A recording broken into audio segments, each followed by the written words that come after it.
All right, guys, we're back with another episode of Talking Preps. I'm going to change the script just a little bit because we got a special guest in the back waiting. I normally ask Randall what his favorite thing of the week was. We're going to get to that in just a second. But first, we're going to get to the new West Charlotte football coach, DJ McFadden. Well, I know one thing you didn't like last week. First, we're going to get to the new football coach of West Charlotte, DJ McFadden, on the backside of this.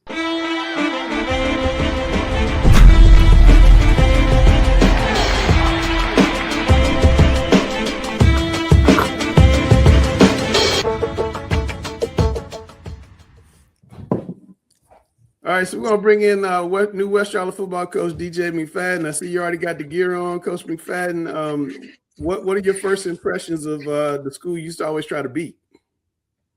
Everything's been good, man. You know what I'm saying? Historical school, been meeting a lot of good people. Had a chance to get with some of the kids, so, ready to get settled in, pretty much got the staff done. So, we get rolling tomorrow, man, with some off-season work, so we're just ready to hit the ground running. One thing that you said in your introductory speech caught my eye. I'm going to play this so everybody can hear it and get your reaction. The program's going to be built on 4 principles: discipline, accountability, integrity, responsibility. I believe that you can't have one without the other. There's no way you can call yourself responsible, but you ain't got no accountability, you ain't got no integrity, you ain't got no discipline. Nobody really wanted to see me at a place like that. And I say that I am what I say I am when it comes to coaching. I think they got the right guy. I know they got the right guy. I am what I say I am when it comes to that. And as long as you guys stay here, we're going to be fine. All right. Nobody wanted you to be there. What do you mean by that? I mean, look, I kind of know, my place in this coaching world, and I know the school that West Charlotte is. And I think, with a lot of things that's been happening over the last couple of days, to see, me in a place like that, I think that'd be, trouble for the city of Charlotte. But we got to get in there and build this thing. We got to get in there and lay down our morals and our standards of what we want this program to be. And I think once we do that, we got great kids. We got a good young class. We got a good coaching staff. I think we'll be able to continue the success that West Charlotte's already had. I mean, obviously, some of the big news we've seen is several players that left the program. That kind of is to be expected when a new coach comes in. How much is that going to affect you guys? And were you able to try to talk to those kids, or did you just find out when they posted on social media? I mean, look, a lot of that stuff I had heard before they even had the job open. You know what I mean? So I'm just catching the heat for a lot of it. But look, I've never seen a situation in my 11 years of coaching where a coaching change happened and kids didn't leave. I mean, I remember when I first got hired at Independence, we had kids leave. Mm-hmm. When I went to Argentine with Joe Evans, Ryan Jones left. So that stuff is expected. Everything that's happened is expected. It took program-wise, you lose kids. Like, we've lost those 4 kids we've lost. It's like, okay, you losing 3 and 4 stars. But for me, like I've been telling everybody, I've never coached them. I've never had them. They've never played for me. So, I know what we got in the building. I know it's a great opportunity for some young guys. Like I've told them, before these kids were who they were, for everybody making a big fuss about it, they were once in your shoes waiting for opportunity. So now here's our chance for somebody else to come up and make a name for themselves as well too. So I'm excited about what we got. I know what we got in the building. We've been seeing all the deserts, memes and everything they got. So we love that. And we just gonna put our head down and work. Hey, Coach, a couple of weeks ago, one of the questions that was asked of us was, why would a CMS coach want to leave from one school to another school, because there's no pay incentive to do so. You're going to make the same amount no matter what school you're at.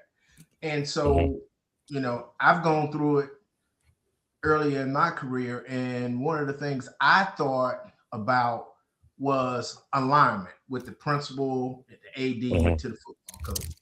And I wanted to know from you, was it more of a push out of Independence or a pull of West Charlotte? Were you still in alignment with the people at Independence, or did things kind of get out of alignment and you thought, hey, I need a fresh start? Nah, like Independence was great to me, bro. Like Principal Amy Mims, my AD Elijah Ashley, like everything was great as far as that goes. Like nothing, this decision had nothing negative behind it. This was a totally personal DJ McFadden decision. And like I've been telling everybody, for one, I always say I don't understand why the why matters to anybody else but myself. But you know, for me, look, it was a situation where, like I said in my introduction meeting, like I played at Independence for 4 years. I coached there for 6 years. My first job there was in 2014. And I just needed to change the scenery. Like Independence hasn't changed since 2000. So, said like everything looks the same. And I just wanted a new challenge, man. I gave that school 10 years of my life. I gave them everything I had these last 5 years. I just thought it was time for me to move on. Like I mentioned in my introduction meeting as well, too. A lot of my best playing years, football-wise, was Independence. So I just kind of wanted to disconnect myself from that. And figure out a new challenge. And when this call came, just like my calling into coaching, I thought it was the right place for me to be. You get the opportunity to be the head coach at a historically Black school. You walk into that school and you see all the history on the walls and you meeting the people there with all the history. Like that's somewhere where I felt like I need to be. That's somewhere where I felt like my impact could be felt. And I wanted to be able to go in there and impact those kids as well, too. And I know what Principal Cook has asked of me with that job and things she's looking forward to me doing outside of football. And I'm really looking forward to those challenges, man. So that's what I took on when I decided to take this job. I thought it was the right place for me if I was going to leave Independence, and I couldn't be more excited. Hey, Coach, I had a question for you. A couple questions, actually. First question I wanted to ask you was, can you tell us who's going to be on your staff this year at West Charlotte? Yeah, so we're gonna put that out here in a second. But I will say this: like we were able to retain the majority of the coaching staff from West Charlotte, and then obviously mix in some guys that were with me at Independence and been with me at Mallard Creek as well too. So we got a good stable of guys that have already been there and got those relationships with the kids, and we got a good crop coming over from Independence too. So we'll be releasing that here within the next week or so. But I'm very pleased with the staff we were able to kind of put together, and I'm excited to get to work. And my next question, when watching that video, I think accountability in this generation is huge. I feel like that's something that kind of falls through the cracks in a lot of situations. When it comes to accountability for you, those kids over there, what are you telling them? Like, how are you explaining what accountability means for you? Yeah, I think accountability for me, and it just was the same when I was at Independence. It starts with what you do in the building. And I just think that if you're able to conduct yourself and be accountable for your actions in the building, that stuff will carry over to the football field. Like I mentioned in my first team meeting, I asked the kids straight up, like, what's easier to do, get the class on time or defeat the double team against Huff? And everybody agreed that getting the class on time was the most easiest thing to do. So I think if we can be accountable and get that job done first, and how we conduct ourselves in the building and with the teachers and everything else, that accountability and discipline will translate over to the football field. So they know what's up with me. I'm going to hold them accountable for all of their actions, and hopefully, get us to a place to where everything's taking place like it needs to on the field. What do you say to the West Charlotte fans who think the bottom's falling out because I'm seeing, player X and player Y going to South Point and going to Huff? What do you say to those people? Just be patient. Let me work. Let the staff work. Let the kids get to work. And we'll revisit this in August. You still pretty confident about this team. I just again, I know what I've seen in the building these last couple of weeks with young guys. Yeah. I trust myself and my abilities to coach and lead a program. And I trust the staff that I got around these kids. So I'm not worried. Like I said, like I wish all those kids well. I've been commenting on the post. I wish them well. Mm-hmm. I don't have no hard feelings. I've always believed that if you feel like a situation is better for you and your child, by all means, that's your prerogative, and we wish you well. But like I said, I've never had those kids, so I've never coached them. I've never been in the meeting room with them. Mm-hmm. So I'm excited to, coach the kids that's going to show up in that weight room tomorrow at 2:30. A couple more questions. What's it going to be like? Because you're in the same conference with Independence. So what's it going to be like when you're playing your old school for the first time next year? I mean, it's not the first time I've coached against Independence. I was at Butler. I was at Myers Park. I've been to some other places where we had played. So business is business. I'm always going to love Independence. I'm always going to love the green and gold. That's my alma mater. But, when that ball kicked off, business is business. Okay. CMS brought out a new policy this week where they're going to limit the amount of media that can be on the sideline. I'm assuming that's going to go over. This is basketball. I'm assuming it's going to go over football next year as well. And mainly they're kind of targeting the independent media guys, you know, the Instagram, TikTok people. What are your thoughts on that? I mean, look, I feel like they got to do it just to kind of manage everything that's going on the sideline. I do love the fact that a lot of these kids who are just, you know, regular students are picking up these type of hobbies because they're pretty good at it. So, you know, I'm kind of stuck in the middle of it because I love for the kids to be able, especially the ones that are taking the pictures for their school, to be able to kind of do that and help build their brand, because there's a lot of opportunities for these kids in that media world. But I do understand putting the policy out to try to control what's going on the sidelines, though. You think there's becoming too many people down there? Nah, for sure. I mean, because nowadays, I mean, anybody can pick up a camera and call themselves media. So, you know, when I say limited, that's not my call. I would just like for everybody to have the right credentials, you know what I mean, and go through the right channels to get the right credentials. And if you do that, then I say let them come. But again, that's not my call. When you're coaching, you don't even really pay attention to that stuff anyway. But, you know, it is what it is. Last question, James, before I let you go. What can we expect from West Charlotte's style of play? They had one style of play under the previous guy. What's your style of play going to be like with these Lions? I think our style of play is going to kind of resemble what it's always been. I mean, we're going to be physical. I think that's the number one thing you see with the West Charlotte football teams. We're going to be physical. We're going to be accountable. We're going to be disciplined and execute at a high level. The style of play and what we do, obviously, you know, I've been known to have a system, but like I've always said, that system has always been tailored to the talent that we have. So once we kind of get in there and go through spring ball, that'll kind of determine what you see out of us offensively and defensively. But we got our systems that we're going to bring, and, you know, how much of that we do or how less of that we do will determine the strengths of our team. But I'm excited. We're going to be physical. We're going to be disciplined. You're also going to be scripted really well. Go ahead, Gary. Last question. Yeah, I got one more. Coach, you mentioned branding a few minutes ago, and the sweatshirt you got on, that brand was created by the previous coach. Are you going to come up with a different brand? And have you and Sam spoken since you took the job?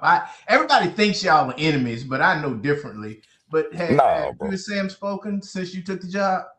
So I've talked to Sam throughout the process. I talked to Sam the night right after my intro meeting. And I was actually at the North Meck game with Sam in the office talking with him. So me and Sam have had constant communication about it. I thank them for the sweatsuit.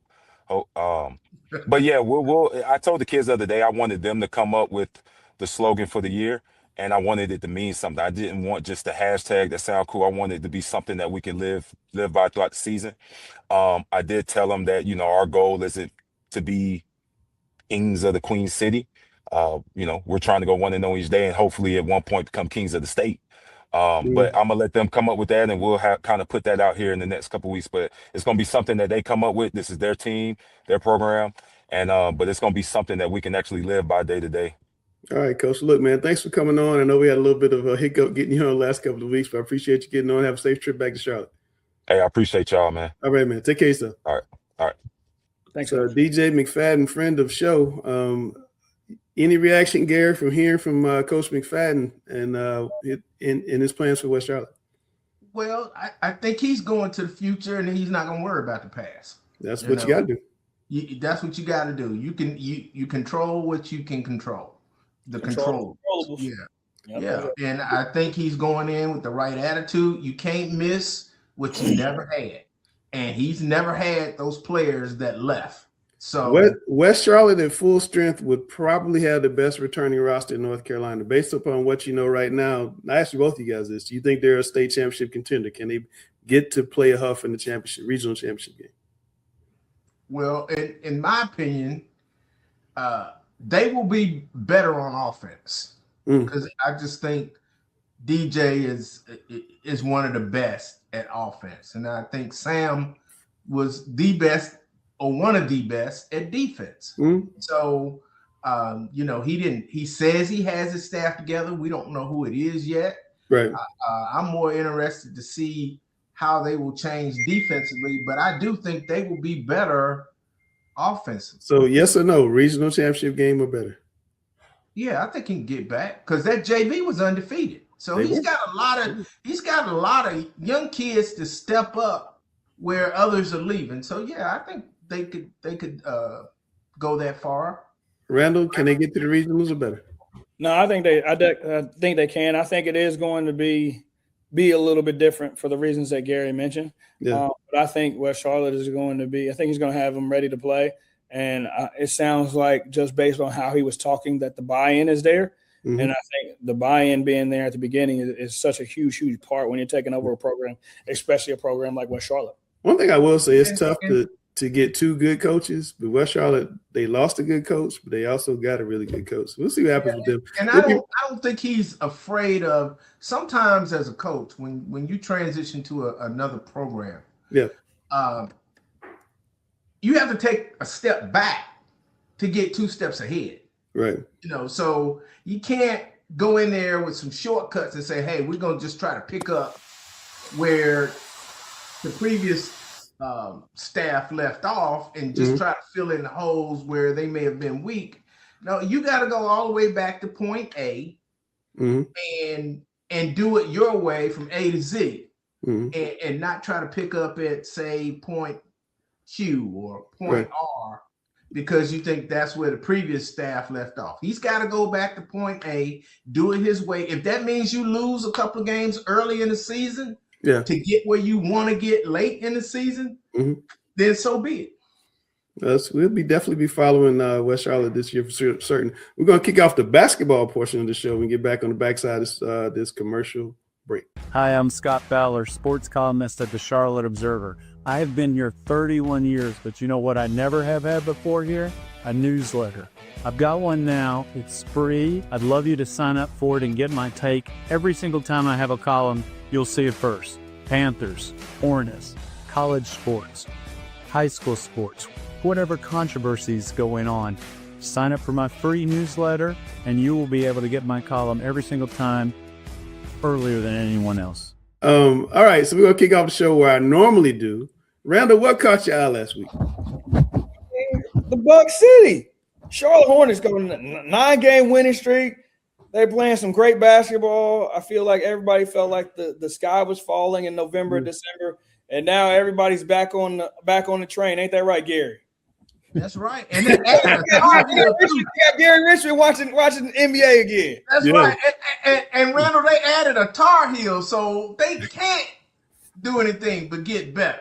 See, I knew he was going to come at you with UNC before the show got over. I was going to leave it alone, but I knew he was going to do that. What caught my eye, gentlemen? West Mecklenburg has won 6 in a row, and they beat Myers Park on Friday, and they are 13-8 overall, and they're tied for first place in the conference, and they have the inside track to the conference championship. They control their own destiny. They control their own destiny. They beat Randall's second favorite team Friday night.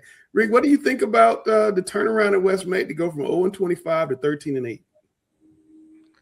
Well, we said it before, but Coach Chris has done an amazing job this season, and what he's done is just remarkable. And I had a chance to watch him play yesterday against Corvian, and I'll be honest, this is no disrespect to the team, but more of a compliment to Coach Chris.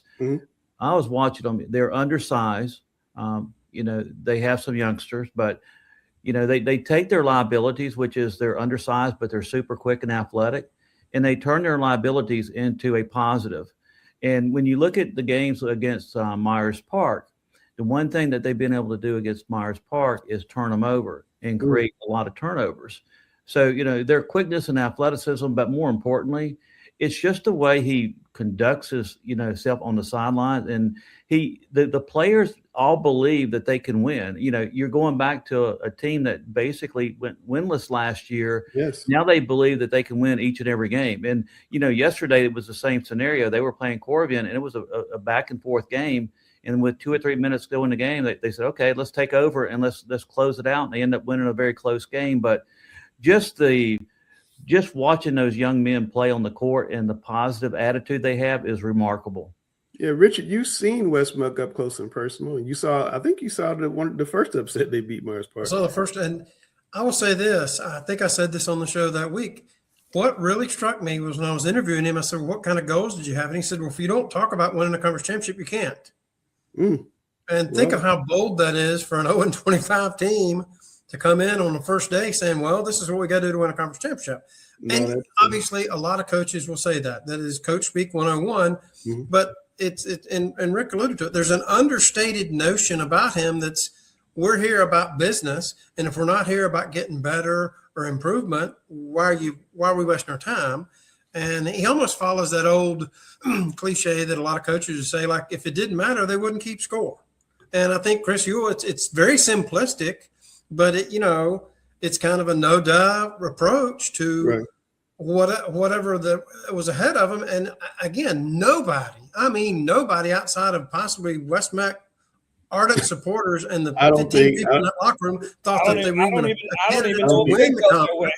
And now they're in the it's in their hands. I mean, it's amazing. They played 3 sub-500 teams this week, and they definitely have a chance to win. Speaking about winning the conference championship, we did catch up with Coach Ewell after the game. So, Coach, you came to Myers Park tonight, hostile environment. Your team came through again. You beat them at West Meck earlier this year. How proud are you of these guys? I'm excited, but I want them to understand this is what the potential they have. This is what they can do every night. When they play the right way, they work hard, they stay together. I'm excited for the boys, but I want them to understand we got to stay even keel and take care of business every night. We still got games to take care of. So what do you see where they can still improve? Defensively talking, rebounding all the time. We can always get better rebounding, especially not giving up any offensive rebounds, giving teams extra chances. And then just staying consistent offensively, not settling, not giving the team any other opportunities because we taking bad shots or rushing. So you started seeing a lot of poise out of these boys throughout the season. They remain calm. They seem to focus. And everything. I think that comes back a lot to you. Yes, sir. What's the message you're giving this young man? Honestly, I got to lead the way and lead by example, so I try to do that. And then honestly, nothing's been handed to us, nothing's been easy, so we've been in games like this all season. We rarely blow teams out. Everything's a dogfight. Everything is scrappy with us, so we learn from our mistakes, which is what the goal is every game. So my guys, they should be used to it by now, understanding that nothing's going to be easy. Every game's going to be a dogfight, so let's learn from our mistakes each time we go through it and just keep getting better. That man, Richard Lewis, is all about business. And he's right about the close games. They do win a lot of close games. They do. And you think about it, it all goes back to the way he conducts himself. When you look at him on the sideline, he is poised. So mature for a 29-year-old coach. And, especially with these young men who's never won before, and they look over the sideline and just look at him, he very seldom gets upset. So his maturity and poise is really what sets him apart from his peers. And and again, if you look at basically when we go through and look at the lineups and just look at the talent level, you're sitting there going, how in the world, as far as talent, are they able to beat Myers Park twice? Now, I'm sitting there going, you win at home, and then you go on the road and you're playing Myers Park on senior night. None of us had West Meck to win that game. No, we did not. We did not, and they pulled it off. Do you think they win the conference? I do. I think the destiny is in their hands, and I think, like Coach Chris said, they'll take it one game at a time. I think when Richard alluded to it when he said at the beginning of the year, like, what's your goal is to win the conference championship. They're 5-2. I mean, he can basically sit there and tell the young men, look, we're 5-2. No one believed that we were going to be at this position at this point in the season. Right. Now they have a chance and opportunity for these young men to do something very special that no one gave them a chance. And I think that's motivation enough. They play Garinger, Hopewell, South Meck this week, 3 teams with sub-500 records. They have kind of a new role. They're going to have a little bit of a target, not a big one, but a little bit of a target. Gary, how do you handle that when you find a little success and now your favorite where you've always been the underdog? How do you keep your kids level-headed and not slip up and lose one you shouldn't have? Well, first of all, you don't change your routine that got you those 5 wins. It's the 24-hour rule. Enjoy it for 24 hours, being that that's a Friday. You really got 48 hours. Enjoy it. But when they come back in Monday, it's the same way it was last Monday. Right. You don't change. You want them to understand that being a good team means being consistent in everything you do, especially practice. Yeah. And so I think that's how they maintain that. He doesn't change what he's been doing from game to game, practice to practice. He stays with the routine because the routine is what got them where they are. Yeah, I think the most important thing that he said in that interview is just get a little bit better every day. And I think especially in this situation with this team where they haven't seen success like that, that becomes so very, very important. And just getting a little bit better every day. Yeah, well, speaking of games of the week, let's take a look at some. Tuesday night, Rick Lewis, Mars Park, and Huff tied with West Meck for first place in the conference are playing each other. What do you think about that game? Well, both these teams are 5-2. Now, Myers Park has lost twice to West Meck. Huff has lost once to Myers Park and West Meck. I think when you look at this, these teams match up more as far as size and athleticism, as far as equal. Whereas Myers Park and Huff may have trouble with the smaller, more athletic teams such as a Huff, these two teams match up extremely well. And this game is at Huff, but if you look at on paper, the difference is Myers Park's trio are sophomores and juniors, whereas with Huff, their two main scorers are seniors. So it's one of those games where you're playing, a competitor in your conference on their basically senior night or one of their last home games. Yeah. Sometimes you just don't know how that plays out. Yeah. If I'm a West Met guy, I'm pulling for Myers Park because we beat Myers Park twice. And if everybody wins out, you win the number one seed in conference outright. So that could be a big thing in that particular matchup. Thursday night, Randall's favorite team is hosting Providence Day. And the Chargers lost to Cannon on Friday when they had an inside track to the title. Now they got to win out this week. I'm sure Latin would love to beat Providence Day at home, and I bet there'd be a bunch of people there Thursday night, Randall. And it does not matter. It has happened year after year. Latin is a hard place to play. And I've seen Providence Day teams that should win by 30 go in there and be in dogfights. This is going to be a very good game. I think the first time they played, they really wanted to keep the ball out of Emory Chaney's hands. They did not do that at all. Emory had 30 points in the first meeting. Expect him to get off to a fast start Thursday night. This game should be very, very interesting. It's going to be a good one. I got a chance to see Providence Day play last week against Country Day, and I was very impressed with Zeke Battier, Shane Battier's son. Got a chance to meet Shane, talk to him a little bit. Zeke is 6'7", long kid, can really shoot it. I didn't know he could shoot it like that. He made like 4 out of 5 threes. He was 6'6". He does not play how you would expect him to play with the left hand. That's for sure. No, not at all. And but his dad was a good 3-point shooter there at the end. But this kid can really, really shoot the basketball. He can score. And Does he take a lot of charges? No, he doesn't take any charges. That's where they separate themselves at. But he told me he's getting some D1 looks, and I think he's a fringe P4 player. And if he continues on this path, he's going to be a definite P4 player. And he's one of those guys that does not top 100. You don't hear about. And I'm not saying he's as good, but you look at the kid, the point guard at Stanford, that kind of came out of nowhere.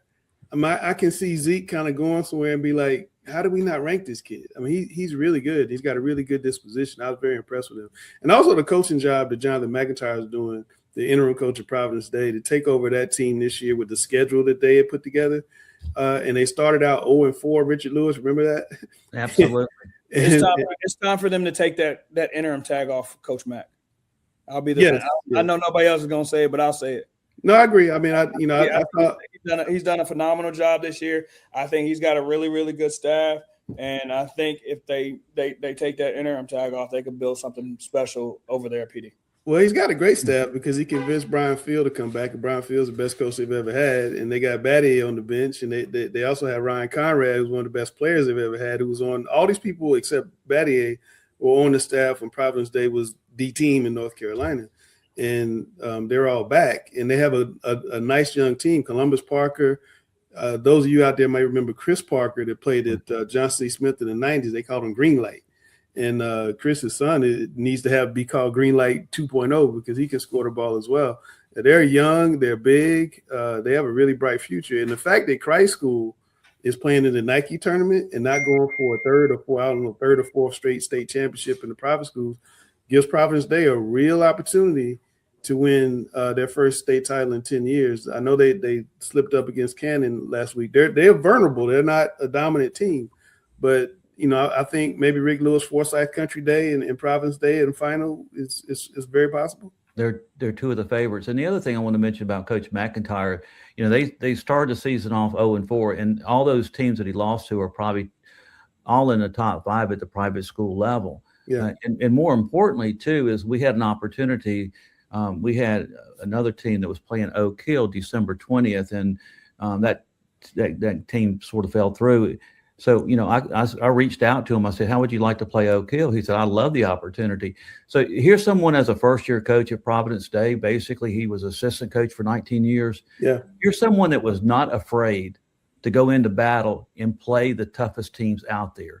To me, that just speaks volume for him as a person, as a coach. Now, on the sidelines looking back, let's look at basically you got Jim Baker and Cannon sitting there at 6-2. Mm-hmm. I know who he's pulling for in that Latin game. Yes, sir. Jim Baker is one of the best players we never talk about. I mentioned it last week. That Knicks kid is just killing it. Every game I look, he's 38, 36. I mean, he may be one. I mean, I don't get to pick the All-Observer team, y'all. It's not me. It's that guy that's down there below me. But you know what he reminds me of? He has a little bit of Austin Swartz in him. Yeah, another Cannon stuff. That's a really good comparison right there. I bet his voice isn't as high pitched as Schwartz, though. That's my guy. You got a long story. That's my guy, Schwartz. All right, so Randall, South Meck and Myers Park girls are going to play Friday. 2 top teams in the league. This is likely going to decide the conference championship. South Meck won game 1. What's going to happen in game 2? I think it's the same thing we talked about. Myers Park, they get another home game. Really tough team. South Meck. It's going to be interesting to see how they handle going on the road. But I think with the championship on the line, I think both teams come out and play well. And your winner? I'm going to go South Meck. South Meck in the upset on the road Friday night at Myers Park. Oh wait! I didn't put you on the spot for your 2 favorite teams. Give me a winner in Myers Park, Huff, and Providence Day Latin. Both of your favorites playing. I'm gonna go Latin at home. Yeah, I bet you would. You can't go in Latin. How those parents come with you. You couldn't do it again. I've been jumped by those Latin moms once already. We don't need it. We don't need a repeat. All right, Myers Park. Are they going to win at Huff? You got the Myers Park people mad at you? Or you gonna pick Huff? No, I took Myers Park. I took Myers South, Park. Okay. Myers Park. Oh, Myers Park. Are they gonna win over there? Yes, I do. I do have Myers Park winning at Huff. So Antoine let you sit beside him now. Yeah. I'm not going all the way up there, but yes, I would be able to sit. Antoine's feeling good right now, though. He wouldn't be mad. I'm actually shocked that I have not got a phone call today. Very, very. Oh, he's saving it. He's gonna let you know. His youngest son couldn't wait to call me, but I have not heard from him yet. Yeah, but tell me Antoine Jameson, the former UNC great. He and Randall are very, very close. He might be still on Franklin Street. He may well be. He may well be. All right, Richard Walker. Friday night is Game of the Year Part 2. West Charlotte and North Meck. We had a lot of hullabaloo after the game, but during the game, there was a phenomenal battle between 2 great teams. I'm hoping that both teams are going to be at full strength because both teams have started sitting out, and I'm assuming that's because of the CMS investigation. CMS won't tell us exactly what was the result of the investigation, but I can only assume that North Meck has had a couple people out. West Charlotte's had a couple people out multiple games, but I'm hoping they're all back Friday night. What do you see in this game? Same with you. I mean, I expect another, humdinger. I mean, it was one of the best games I've seen all year last time, and this time you'd expect nothing less. The only difference is this will be the 3rd game of the week for both, and as we know, that league is really challenging. So it'll be interesting if there's any kind of injuries or lingering effect from those injuries that these teams have. And, again, I think most of us expect North Meck to be able to go 10-0 in the league, but it is not going to be an easy road. And this week it illustrates that because their 3 games are very challenging, no more challenging than the finale at home against West Charlotte. Yeah, and to your point about maybe being a little tired, West Charlotte also played Ambassador Christian to a tight game in one of Rick's tournaments on Saturday. I think it's 59-54, something like that. But, Rick, West Charlotte was back at full strength on Saturday. That, again, looked like a team that can win the 8A state championship. Absolutely. Now they were missing the newcomer Singh. He had an injury. Yeah, he was injured. Now, going back to the loss they had at Butler, Kahari Coleman did have to sit out the entire game, and Chacho Womack did sit out the first half, and then of course Singh got hurt in the first quarter, so it put West Charlotte in a bind. But that being said, it was a great win by Butler. I think the key point for this game on Friday night, and if you compare it to the first game, if you look at the senior trio of Ashton Pierce, Xavier Young, and also the Eswick kid, those three senior trio guys combined for 48 points. Whereas at West Charlotte, you had Chacho Womack, Kahari Coleman, and AC Presley only scored 23. Mm-hmm. So the seniors basically outplayed the underclassmen. And the one thing about the players from North Meck, they're 2-time back-to-back state champions. Mm-hmm. They know how to win, and they expect to win. It's that confidence factor. I think for West Charlotte, they have to develop the mentality that they got to play defense for the entire 32 minutes. The game yesterday against Ambassador was a classic. I mean, both those teams are very, very talented. Mm-hmm. The difference, and I think the X factor that could play into play for Friday night is Jakai Wade. He was a man amongst boys. He was more aggressive attacking the rim. And I think that's the one thing I noticed when the game was really close. Instead of settling for all those perimeter jumpers, you had, Kahari Coleman, you had Wade, you also had Chacho Womack. Instead of settling for the jumpers, they were attacking the rim and drawing contact and going to the free throw line. And if I'm not mistaken, I think Ambassador had 3 guys to foul out. So I think the mentality, if they say, let's go downhill, let's attack them and just settle for, the perimeter jump shots, it may be an entirely different game. But at the same time, North Meck doesn't lose often. And at the same time, they're very well coached, and they got 3 guys that's been there, back-to-back state champions. Yeah. They know how to win. Yeah. West Charlotte, this Kahari Coleman reminds me so much of the 91-92 West Charlotte team. Kind of struggled a little bit in regular season play, but then a sophomore named Jeff McGinnis and another sophomore named Thad Polenpark caught fire in the playoffs. This team reminds me a lot of that team. That team won a state championship, and I'm not so certain that this team won't win one either. Gary, go ahead. Yeah, the way I'm looking at it, Rick brought up something that West Charlotte is the younger team. I think West Charlotte in this rematch has a higher ceiling. Correct. And North Meck probably has a higher floor. Mm. And I don't see North Meck getting that much better from the previous game. I see West Charlotte getting a lot better from the previous game. If West Charlotte uses Jakai White to Coach's point, that's the advantage. Is North doesn't have very much inside defensive presence, and he can really dominate the game if they give him the ball. To you always make the point, Gary, about guards and forwards. Guards have it, forwards need it. So if they give it to him, it could be a difference maker. All right, Richard, final word on this. We're gonna move on. Well, another thing on North Meck, you were talking about how you don't know how much better they're going to get. I thought I saw a little bit better when they were sitting Young and Pierce against Mallard Creek. Granted, it's Mallard Creek, but Lewandowski hit, I think, 7 3-pointers. Oh, yeah. If they can get some kind of production like that out of the non-expected stars, and North Meck has a deep team too. Yeah. So that's going to be interesting. And plus, they were at home. I mean, Mallard Creek really came at them knowing that they were diminished. You had one guy in street clothes and one guy didn't play that are the 2 senior veterans. Mm-hmm. And they were able to handle Mallard Creek very easily, basically because they spread the defense out by hitting 3-pointers. And I'm not saying that'll be easy against West Charlotte, but I think North Meck has more weapons than maybe sometimes we realize, because I think he tries to stock his bench, and I would imagine too, and I've heard this said for years by them as well, their most competitive games sometimes are in practice. Mm. And so, we get that on the floor against West Charlotte. We'll see what happens. I don't disagree with the logic that West Charlotte is continuing to come. The youthfulness will continue to play out better, but let's not act like North Meck doesn't have a bunch of guys sitting on the bench that could probably score 20 for some other teams if given the opportunity. Absolutely. I think the key for West Charlotte is getting the ball inside and playing discipline. Yes. Keep your head. I do like the Jakai Wade comment, because I thought that from the first time I saw them this year. Yeah, if they go inside out, it makes them better. Yeah, just play discipline and keep the emotional play down, and we'll see what happens. All right, Randall, 30 seconds. We got Providence and Ardrey-Kell. The girls' games are going to be for the league title. The boys' games is a big rivalry game. Providence boys having a phenomenal season. Ardrey-Kell coach Mike Kraft has his team playing above what you might think they would be right now. Yeah, I think this is a big game for them. Ardrey-Kell dropped a couple games on the boys' side. Lost 3 in a row. Yeah, so they got to get this. They got to right the ship. So a very, very big game for them. I think on the girls' side, the question is, how do you stop Emma Fuller? And you can't. Yeah, I don't. You're walking double, bro. Yeah, I don't know if you can.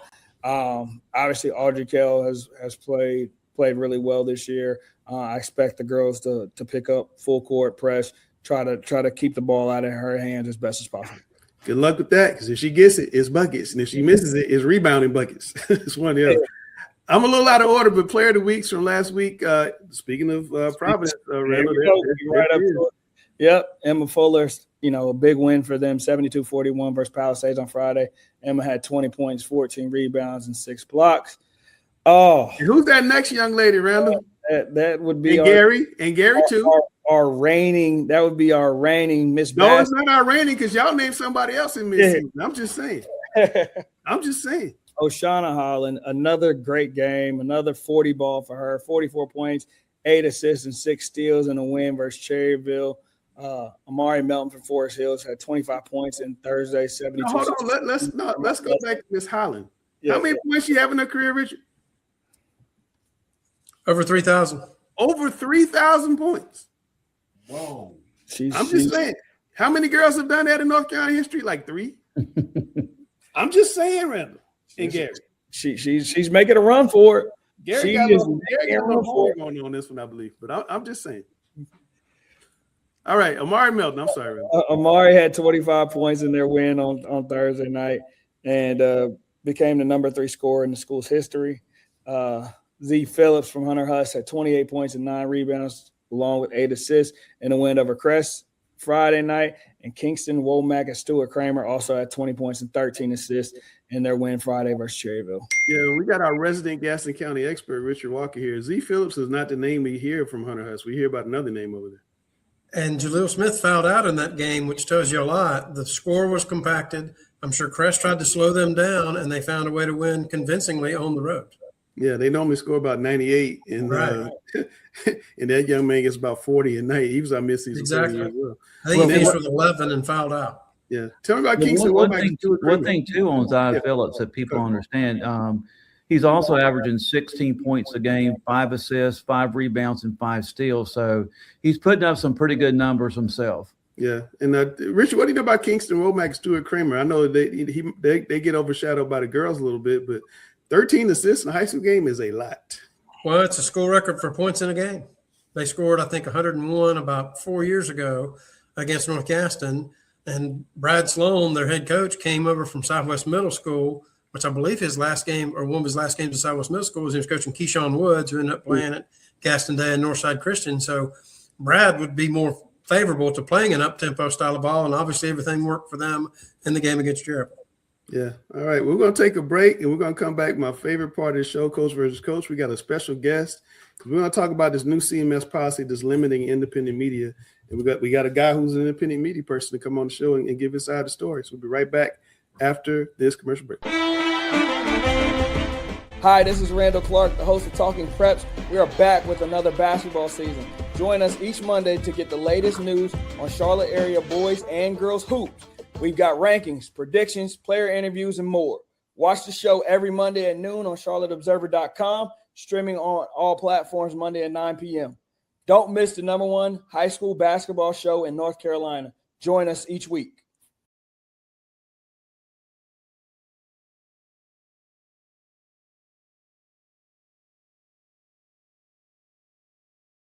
Yeah, Randall did that in one take, which was impressive. Yeah, that was pretty good. You and Chris Hughes, y'all pretty good at that.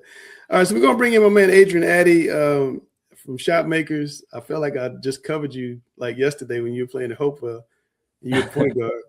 And now you're doing this independent thing. You're one of the best independent video people that I've seen. Does great work over at Shotmakers at almost every game. And he goes to the crowd. And what's that little saying that they say when you point the camera at them, Shotmaker? But I love Shotmakers. Or if it's Shotmakers or nothing. I don't want it. Yeah, if it's not Shotmakers, I don't want it. So the kids look forward to it. So they really like him. So, Adrian, we're going to do this thing called Coach versus Coach. And I'm going to put some questions up on the screen, and everybody goes around and gives their answer. The last one, we're going to talk about the policy. I definitely want to get your response to that. So we're just going to have a good time and do that. Randall is correct. I still don't have the new theme music, but I am going to have it. I promise you before we get done doing this show this year. It's coming. I promise. It's coming. Here we go.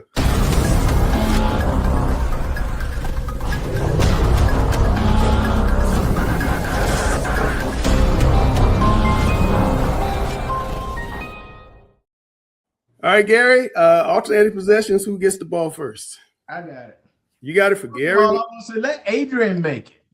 Since you don't have time, Adrian, make him a theme music opening. He's been working on it. You can do it a whole lot faster than he's gonna get to it. That's right. That's right. All right, Gary. We've seen several high-profile transfers out of West Charlotte. We heard from DJ McFadden, the new Lions coach, earlier today. He's not concerned. But if Sam Griner was retained, do you think those Lions would have retained all of their players? No, I don't. And here's why. He had a very good JV program. They were undefeated. Yeah. And, during the course of a year, that's when players, from get bigger and stronger and faster between the ages of 15, 16 years old. So you would have had some JV kids probably stepping up and bumped out some of the guys who expected to start. Mm-hmm. And they would have been looking to leave, if they knew they weren't starting because they started the previous year and now you're not starting. I think those kids leave. So I think the high-profile transfers are unfortunate, but every case is different. Mm-hmm. But I don't think he would have had a 100% return rate had he started, because I know for a fact that everybody wasn't happy. Mm-hmm. And when people are not happy, they do something to try to make themselves happy. And that's good. One of them is to leave. Yes, absolutely. Absolutely. All right, Adrian, your debut question. What you got? Talking about for this question right here? Yeah, this question right here. If Sam Griner had stayed, you think those players would be leaving? They lost about 4 players. Three power 4 guys. I mean, I feel like other good players want to play with other good players. If you look back on like my team when I was playing, we had a lot of good players on the team. There were thoughts where I wanted to leave sometimes because I knew I had to take a back seat playing alongside like Jordan Downey and Brandon Curry and those guys. So, but I mean, I was chasing a ring. It wasn't all about me going somewhere and just getting all the points, I think you don't see that a lot these days with some of the schools and some of the teams. You'll just see guys come in for a year, sometimes 2 years, and they'll just leave, not knowing that if you're good, they'll come find you anywhere, whether you stay home or you decide to leave or not. But to that point, I do think that if he stays, I think some of those guys do stay. He may not keep all of them, but I think a couple of them do stay. All right, RC. I think just based on what I've heard, I think a lot of those guys were already gone. I don't think Sam leaving had a whole lot to do with it. It might have contributed a little bit. They might have second guessed themselves or more conversation would have been had.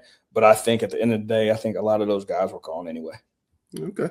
Well, Randall, this is a really good question for you coming up. We saw the UNC Duke rivalry renew on Saturday. Gary's laughing. You see Gary's shirt there. You see his shirt.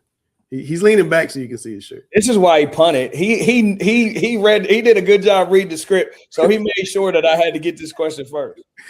But we saw Duke UNC renew the rivalry Saturday. We're not going to talk about that game, but what is the best Charlotte area high school rivalry right now and why? I mean, I think you obviously say North Meck, and you could go North Meck and West Charlotte or North Meck and Chambers. I'd probably go. I think North Meck. I'll go North Meck Chambers. I think a little bit closer. I think it's a little bit more personal. A lot of those kids play together in the spring, summertime. So I'd say North and Chambers. Well, they met in the regional championship game last year. I think they played four times 2 years ago. Yeah, absolutely. Gary. Similar. I'm gonna say North Meck and Mallet Creek girls. I knew you were gonna say that. Oh, we knew he was going. I knew I was gonna let him have that one. So I think that's one. But here's the common denominator is North. And the teams that Randall mentioned, he mentioned, Chambers and Charlotte, Chambers and West Charlotte, and I'm thinking Mallet Creek and previously it used to be Hopewell. All of them, all those schools, Hopewell, Huff, Mallet Creek, and Chambers, all come out of North Meck. It's true.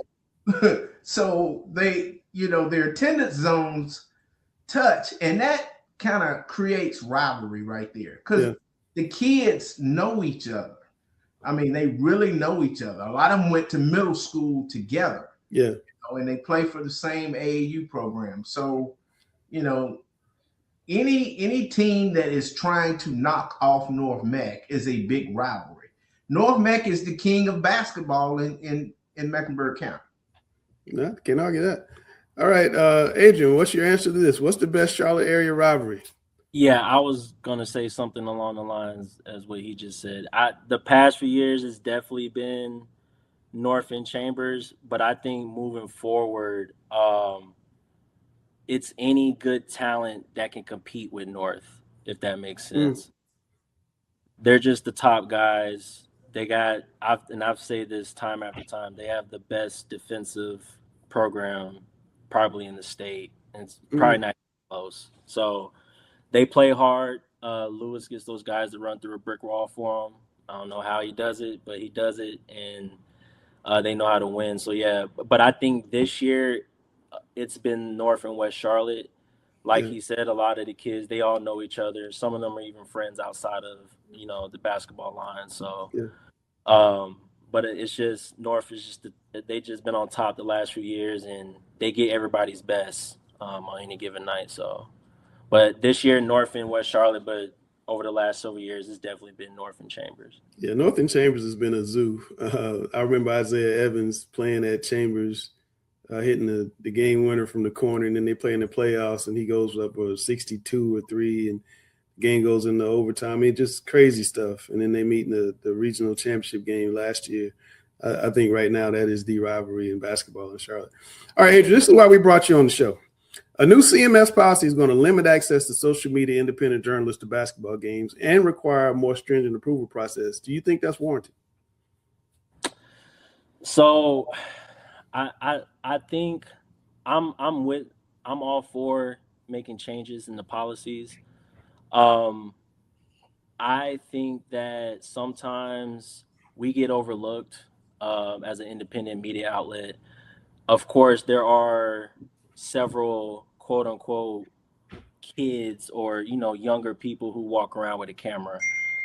Some of them are for real, some of them I don't even know. But as far as just not approving independent journalists, especially ones who do it full time, like this is my full-time job for the last 7 years. I provide a service that parents, coaches, ADs, and even the whole school ask me to come do. I see a lot of issues when it comes to granting access. The agreement with CMS and NCHSA media protocols, it doesn't make sense. You're supposed to be vetted by the NCHSAA, go through a background check.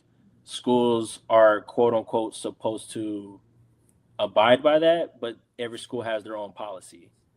So to that extent, I see a lot of, the athletic directors will have these private lists, and media is supposed to be on these lists to be granted access to come provide something for the school players or coaches. But I get there sometimes, and especially this past year, and I get denied.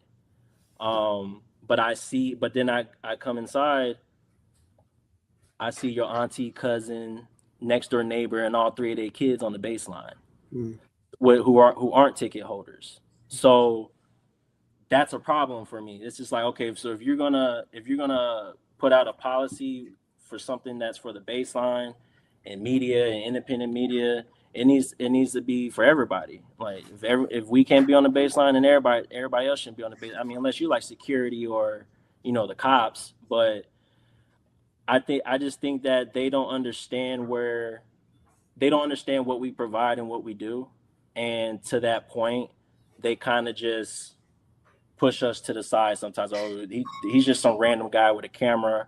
He'll be all right if he doesn't cover this game. But they don't know, like, parents hit me up constantly. I have a rapport with a lot of coaches. I've done work over the years. So sometimes they kind of group us together, and because of that, it affects everybody.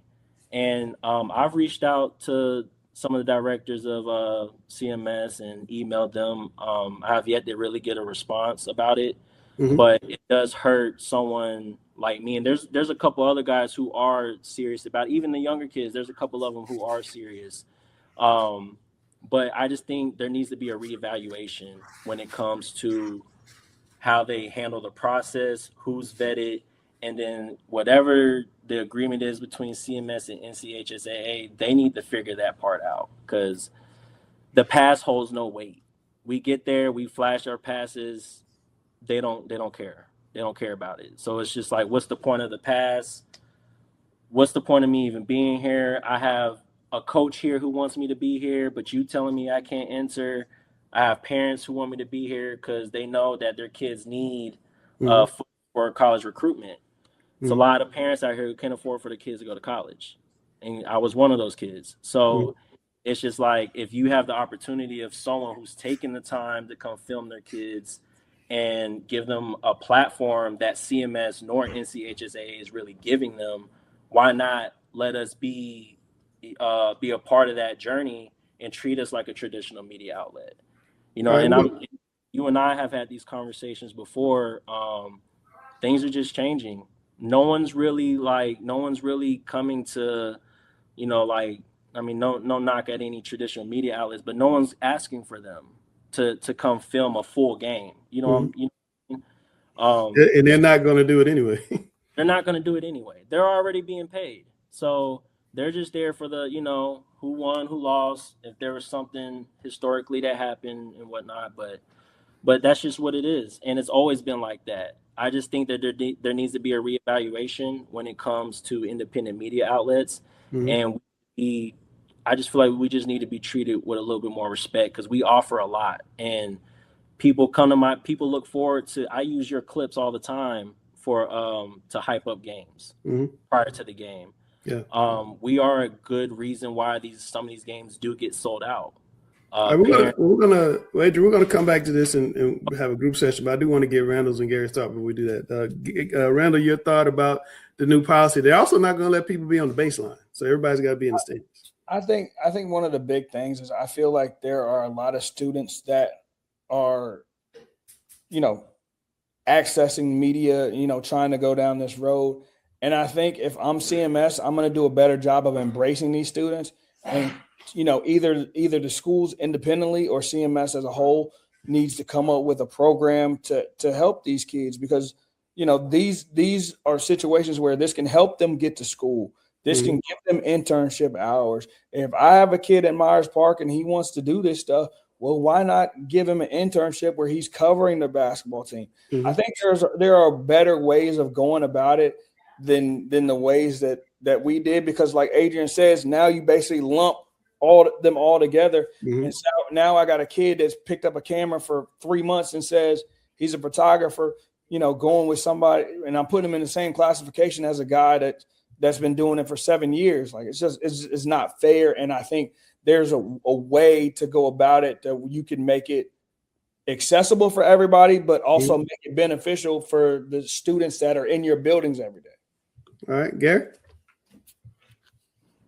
You know, I like my props. I do, yeah. Your trophies for everybody and everything else. This is my favorite prop because I work hard to get it. And so, you know, that's, for those who don't know, that is the state coach's gold card. And in order to get one, you have to be a member of the State Coaches Association for a minimum. And you gotta be old dude. Yeah.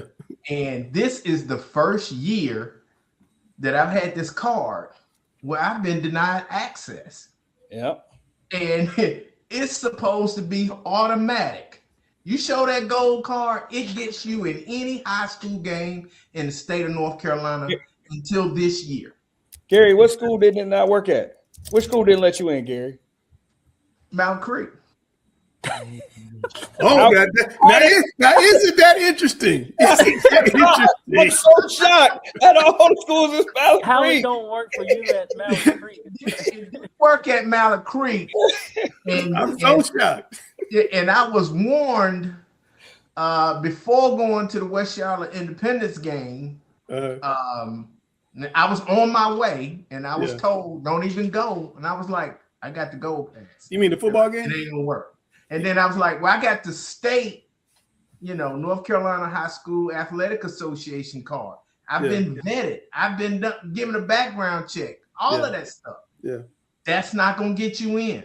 And I'm like, "Wait a minute. These get me in the state championship, and you're gonna tell me it, but it doesn't get me in a regular season game." Well, the LEA overrides the state in all cases, and I think that's what's happening. But I do want to bring in Rick and Richard and get their thoughts. I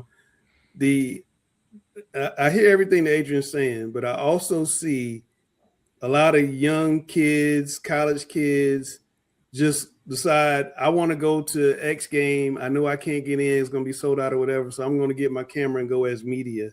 And I've seen some incidents. There was almost an incident after the West Charlotte game with North Meck where an independent guy almost tripped a North Meck guy after the game going up for a dunk he shouldn't have gone for, but it did happen. So I see both sides of it. When I go to, and Richard, you have been to ACC games and Hornet games, you don't see all of this at those games. The Panthers years ago. There's more scrutiny for sure. Yeah, the Panthers years ago used to let just about anybody go, but now they don't anymore.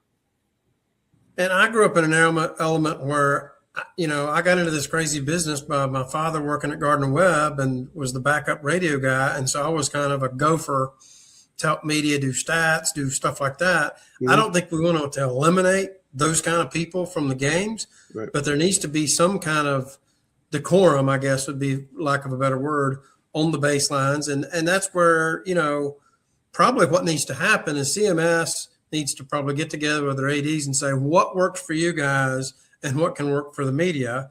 And we eliminate this people all over the baselines because we're waiting for something bad to happen. And I'm going to say something happened at a Panthers game. The Panthers' first home playoff game way back when changed the lay of the land for the NFL because a photographer got their leg broke because they were so jammed into the corner. A player dove after a ball, landed on somebody, broke their leg. The NFL realized they would be liable for the suit. They settled out of court with the person. I think it was a female photographer, and you don't see that many people on the sideline at NFL games anymore. I hope we don't have to have something like that happen. Richard, we almost had something like that happen. Force an issue with CMS. Yeah, we almost had something like that happen at the state championship game a couple of years ago. The first time was in Winston-Salem.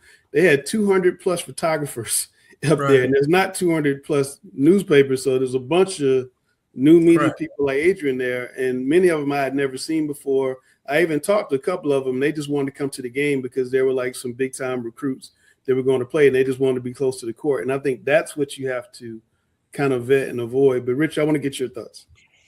Well, first of all, Adrian, thank you for what you do and provide for a lot of the young kids out there. And I think you hit a good point. Like I've seen before, like you use segments of this show to hype and promote a game. And I think some of the things that you do promote fan attendance and excitement at a local level. And it's at a time where in the past where the attendance haven't always been good at a lot of the games, except for your rivalry games like, North Meck versus whoever they're playing.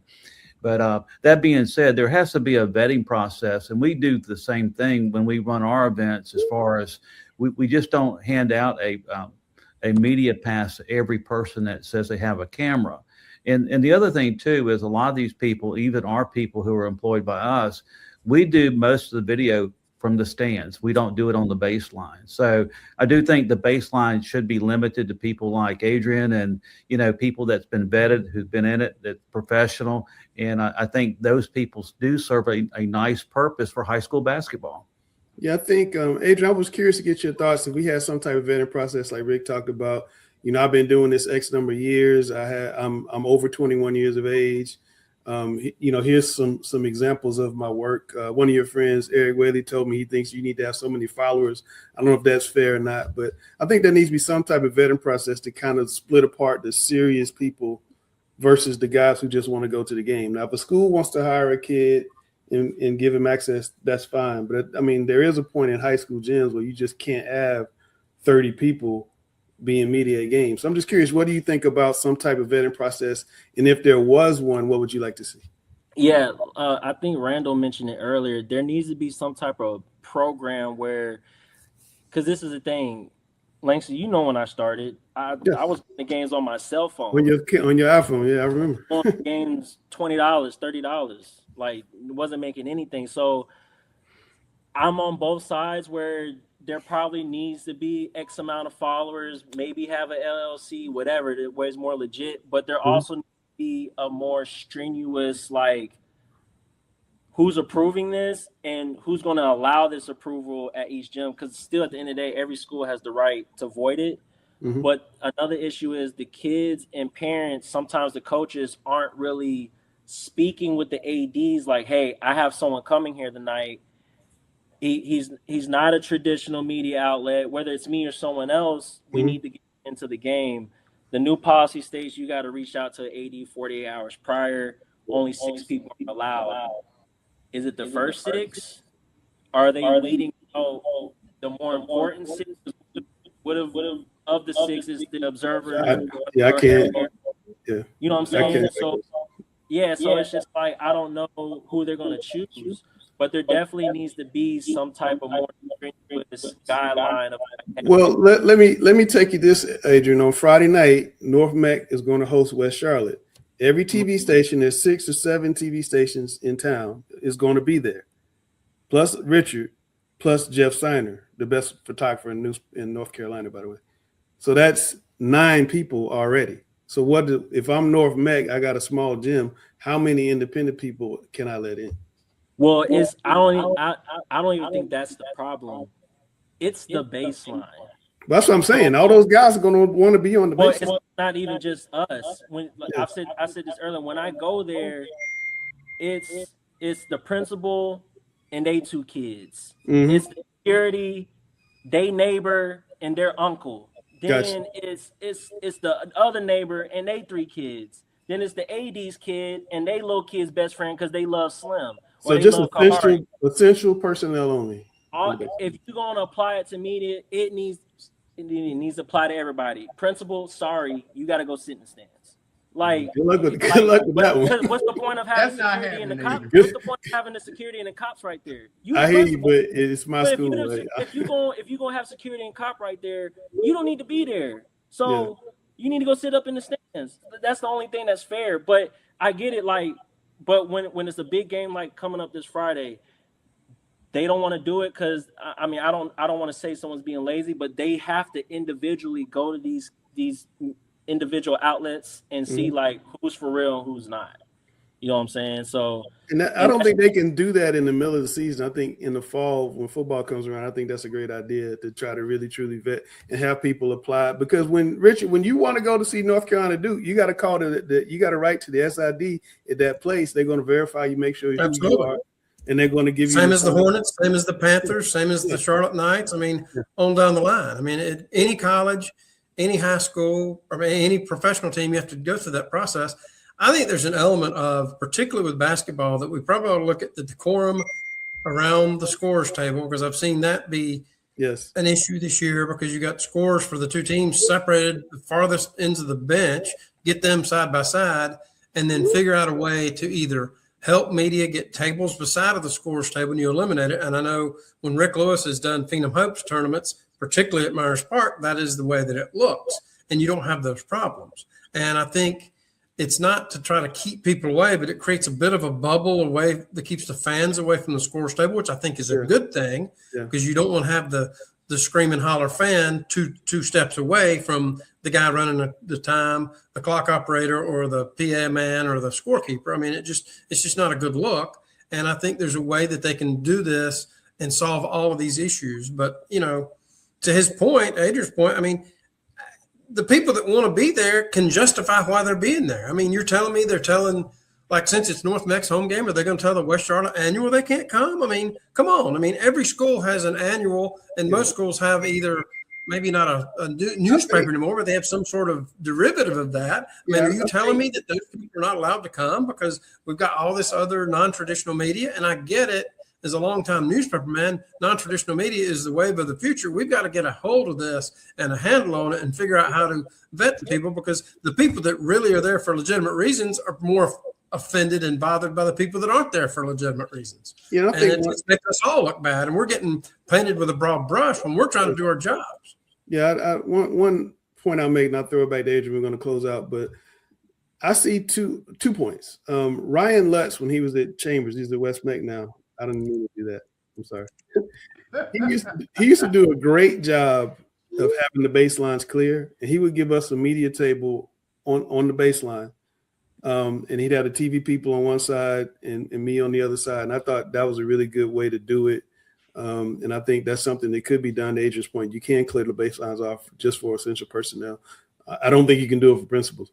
The other thing I see a lot is new media coming with their boys. So there'll be 3, 4, 5 people down on the sideline of a football field and only one dude with a camera. So I'm like, those other dudes have no business down there, but they want to be on the sideline. They want to be close. And don't let Charlotte have some big time recruit like Isaiah Evans, because then everybody wants to be near, and then that creates a problem, and somebody could get hurt. But Adrian, I'm going to let you have a final word before we close out. Yeah, I know earlier we had the meeting earlier in the year. I think they need to go back to the hard copy passes. The digital passes is so easy to make a fake one, and I think that's another issue when the schools see it. They don't know if it's real or fake. They're supposed to scan them, but mine never gets scanned. Mine rarely gets scanned. But to the other point, I feel like sometimes the more traditional media outlets, they tend to get free range, and I get it. Like they are more traditional, but that's where I said there needs to be a conversation with the ADs, with the parents and the coaches, because if they're paying me to cover the game, I'm not being paid to get footage from the stands.